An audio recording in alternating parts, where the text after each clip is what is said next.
മദ്യം തൊട്ടാൽ കിളി പോകും എന്ന യാഥാർത്ഥ്യം മുഖ്യമന്ത്രിയും തിരിച്ചറിഞ്ഞിരിക്കുന്നു. നമുക്കറിയാം, ഏറ്റവും അവസാനത്തെ UDF മുഖ്യമന്ത്രിയായിരുന്ന ഉമ്മൻചാണ്ടിയുടെ തുടർഭരണം തകർത്തത് തന്നെ മദ്യനയമാണ്. ഈ നല്ല ബോധ്യമുള്ളപ്പോൾ VD സതീശൻ വന്ന പാടെ തന്നെ മദ്യത്തിൽ തൊട്ടുകളിക്കേണ്ടുന്ന ആവശ്യമില്ലായിരുന്നു. ഇപ്പോഴിതാ അത് സംബന്ധിച്ച് ഏറ്റവും പ്രധാനപ്പെട്ട ചില വാർത്തകളാണ് പുറത്തു വരുന്നത്. അതായത് മാധ്യമങ്ങളെല്ലാം പുറത്തുവിടുന്ന വാർത്തകൾ പ്രകാരം വീര്യം കുറഞ്ഞ മദ്യത്തിൻ്റെ നികുതി കുറയ്ക്കാനുള്ള UDF സർക്കാർ തീരുമാനത്തിന് മുൻപേ തന്നെ മദ്യനിർമ്മാതാക്കൾക്ക് വേണ്ടി VD സതീശൻ ഫയൽ നീക്കം നടത്തിയത് അതിവേഗമാണെന്നതിൻ്റെ തെളിവുകളാണ് പുറത്തു വന്നുകൊണ്ടേയിരിക്കുന്നത്.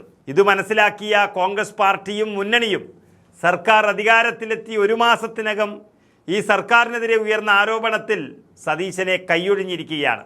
അതിന് ഏറ്റവും വലിയ തെളിവായി കാണുന്നത് എക്സൈസ് മന്ത്രി ലിജുവുമായി കൂടിയാലോചന നടത്താതിരുന്നതും അതുപോലെ തന്നെ മത സാമുദായിക സംഘടനകളും മുതിർന്ന കോൺഗ്രസ് നേതാവ് VM സുധീരനടക്കവും പ്രതിഷേധം അറിയിച്ചതാണ്. അതോടുകൂടി തീർത്തും ഒറ്റപ്പെട്ടിരിക്കുകയാണ് മുഖ്യമന്ത്രി സതീശൻ. സ്വന്തം പാർട്ടി തന്നെ പറഞ്ഞ കാര്യങ്ങൾ എതിരാണ് എന്നിരിക്കെ മറുപടി പറയാൻ ഒന്നുമില്ലാത്തതിനാൽ ആ തീരുമാനത്തിൽ നിന്നും പിന്നോക്കം പോയേക്കാനും സാധ്യതയുണ്ട് മുഖ്യമന്ത്രി. അങ്ങനെ സംഭവിച്ചാൽ VD സതീശൻ എന്ന വലിയ നയതന്ത്രജ്ഞൻ്റെ പാളിച്ചയാണ്, അതുപോലെ ഒപ്പം അത് മദ്യലോബികളുമായുള്ള ബന്ധമെന്നൊരു വ്യാഖ്യാനവുമൊക്കെയാണ് ഇനി വരാൻ പോകുന്നത്. മദ്യവിൽപ്പനയ്ക്കായി ഒരു മാസത്തിനകം മുഖ്യമന്ത്രി നടപടികൾ പൂർത്തിയാക്കാനുള്ള രേഖകൾ പുറത്തു വന്നതാണ് ഇന്നലെ സർക്കാരിനെ പ്രതിരോധത്തിലാക്കിയത്. തീരുമാനം വക്കാടി കമ്പനിക്കായാണെന്ന് പ്രതിപക്ഷ നേതാവ് പിണറായി വിജയൻ പറഞ്ഞതും ഏറ്റവും വലിയ അഴിമതിക്കാരൻ എന്ന് കേരളം മുദ്രകുത്തിയ പിണറായി വിജയന് ഒരവസരം നൽകിയതും VD സതീശൻ്റെ പരാജയമായി തന്നെ കാണുകയാണ്. പ്രതിപക്ഷത്തിൻ്റെ കയ്യിൽ ആയുധം നൽകിയിരിക്കുകയാണ്. അതായത് LDF സർക്കാർ 3 വർഷം കൊണ്ട് അനുമതി കൊടുക്കാത്തതിന് ദിവസങ്ങൾക്കുള്ളിൽ തന്നെ UDF സർക്കാർ അനുമതി നൽകിയെന്നാണ് പ്രതിപക്ഷം പറയുന്നത്. സംഭവം ആളുകൾ വിശ്വസിക്കുകയും ചെയ്യുന്നു.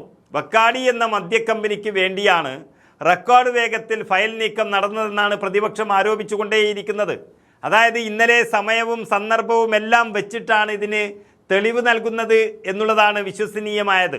അതായത് 2023 ഫെബ്രുവരി 2-നാണ് ഇതുമായി ബന്ധപ്പെട്ട അപേക്ഷ ലഭിച്ചത്. അന്ന് കേരളം ഭരിച്ചിരുന്നത് പിണറായി വിജയൻ്റെ LDF ആയിരുന്നു. ഇപ്പോഴിതാ 3 വർഷം കഴിഞ്ഞ് ഭരണത്തിൽ നിന്ന് ഇറങ്ങുന്നത് വരെ LDF അപേക്ഷയിൽ തീരുമാനമെടുത്തിട്ടേയില്ല. എന്നാൽ പിന്നീട് 2026 മെയ് 18-ന് VD സതീശൻ സർക്കാർ സത്യപ്രതിജ്ഞ ചെയ്തു. മെയ് 19-ന് തന്നെ വക്കാടി ഫയൽ അനക്കം വെച്ച് തുടങ്ങിയെന്നാണ് പറയുന്നത്. മെയ് 21-ന് മുഖ്യമന്ത്രി സതീശന് മുന്നിൽ ഈ ഫയൽ എത്തി. ജൂൺ 14-ന് രാത്രി 10-12-ന് സതീശൻ ഫയൽ തീരുമാനമാക്കി അഡീഷണൽ ചീഫ് സെക്രട്ടറിക്ക് അയച്ചു. ജൂൺ 15-ന് രാവിലെ ഓഫീസ് സമയത്തിന് മുൻപ് തന്നെ 8:45-ന് അഡീഷണൽ ചീഫ് സെക്രട്ടറിയായ ജ്യോതിലാൽ ഈ ഫയൽ നീക്കി. അങ്ങനെ മുഴുവൻ ദുരൂഹതയാണ് ഇപ്പോൾ മാധ്യമങ്ങൾ പുറത്തുവിടുന്നത്. പിന്നാലെ ജൂൺ 19-ന് ബജറ്റിൽ വീര്യം കുറഞ്ഞ മദ്യത്തിന് ഇളവ് പ്രഖ്യാപിക്കുകയായിരുന്നു എന്നും ഫയൽ നീക്കത്തിൻ്റെ രേഖകളിൽ നിന്നും വ്യക്തമായിരിക്കുന്നു. ഇങ്ങനെയാണ് സംഭവത്തിൻ്റെ കിടപ്പ് എന്നിരിക്കെ UDFും കോൺഗ്രസും കൈവിടില്ലേ? മദ്യത്തിനെതിരെ എന്നും നിലപാടെടുത്തിരുന്ന VM സുധീരൻ പൊട്ടിത്തെറിക്കില്ലേ? അതിന് സംശയമൊന്നുമില്ല, കുറ്റം പറഞ്ഞിട്ടും കാര്യമില്ല. ആരോപണം മുറുകുമ്പോൾ ഇപ്പോഴിതാ AICC general secretary KC Venugopal അടക്കമുള്ള എല്ലാ നേതാക്കൾക്കും മുഖ്യമന്ത്രിയെ സംരക്ഷിക്കാൻ കഴിയാതെ വന്നിരിക്കുന്നു. അങ്ങനെ വിവാദം ശക്തമാകുകയും UDF സർക്കാരിൻ്റെ പ്രതിച്ഛായക്ക് തന്നെ ആദ്യം തന്നെ മങ്ങലേൽപ്പിക്കുകയും ചെയ്ത ഒരു വിഷയത്തിൽ ഇനി മുഖ്യമന്ത്രിയുടെ നിലപാട് വളരെ നിർണായകമാകും എന്നുറപ്പാണ്. ഇനി പിന്മാറിയാലും പിന്മാറിയില്ല എങ്കിലും VD സതീശൻ എന്ന മുഖ്യമന്ത്രിക്ക് ഇതൊരൽപ്പം ഡാമേജ് തന്നെയാണ് വരുത്തുന്നത്. അതുകൊണ്ട് പാർട്ടി തന്നെ ഇടപെട്ട് ഈ മദ്യനയത്തിൽ ഒരു പുനരാലോചന നടത്താനാണ് സാധ്യത.